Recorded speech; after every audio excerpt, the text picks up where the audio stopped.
President of John B. Levy and Company, to talk about the commercial real estate market. John, we've been hearing for a while now that this is the next big bubble that's going to burst. Yes? Well, I think actually we're already in the throes of a violent deleveraging.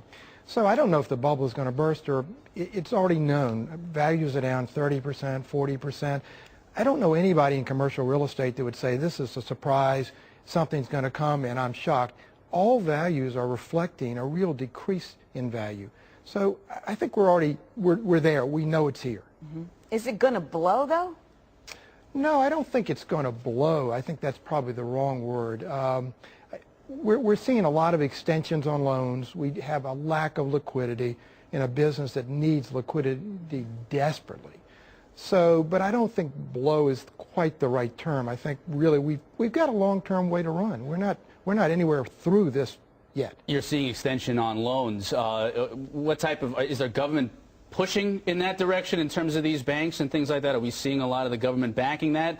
Because we hear a lot about the mortgage modification and things like that. Or is this strictly banks out of the goodness of their own heart, or because they don't want to take a big office tower and put it on their books, that they're saying, look, please take another year, take however long it's going to take you to pay this back? Yeah, no, I think it's more that the regulators really aren't pushing the banks to foreclose quickly.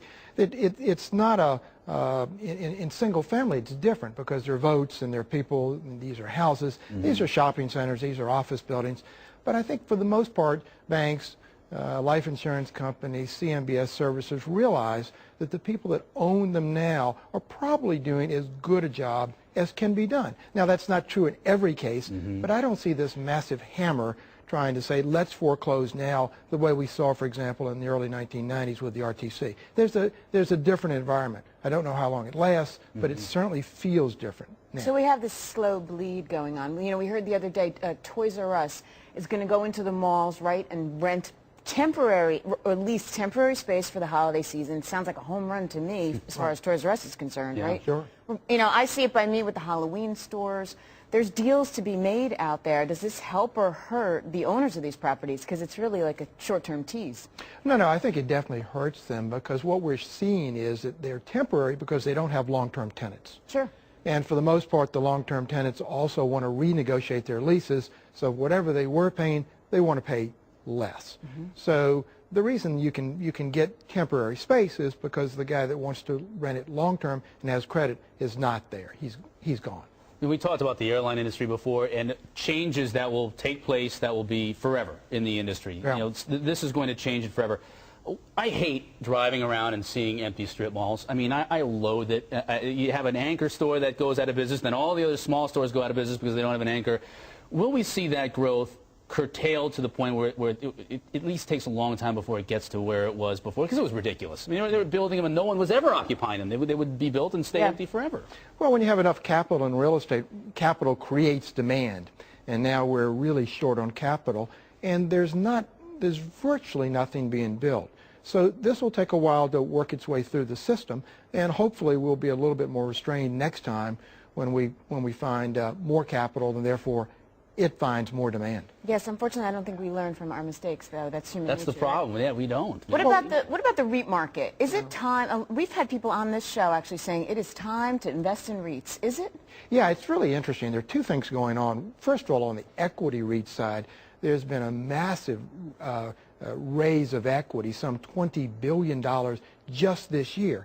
And for the most part, we look at this and say it's defensive for the REITs. They're lowering their debt ratios, they're using it for more acquisitions.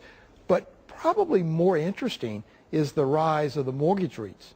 And that's a term that most people haven't used in years. But mortgage REITs really have offensive capital to either buy CMBS, to make new loans, to buy troubled assets.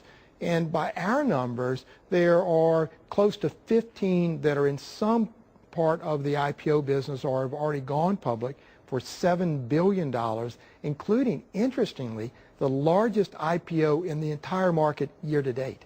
So there's big business from people that say, I think this is the low part of the real estate business. I want to get in now. I don't want to deal with legacy assets. And this is a good time for the mortgage business to come back. So we're seeing the growth of the mortgage REIT business big time.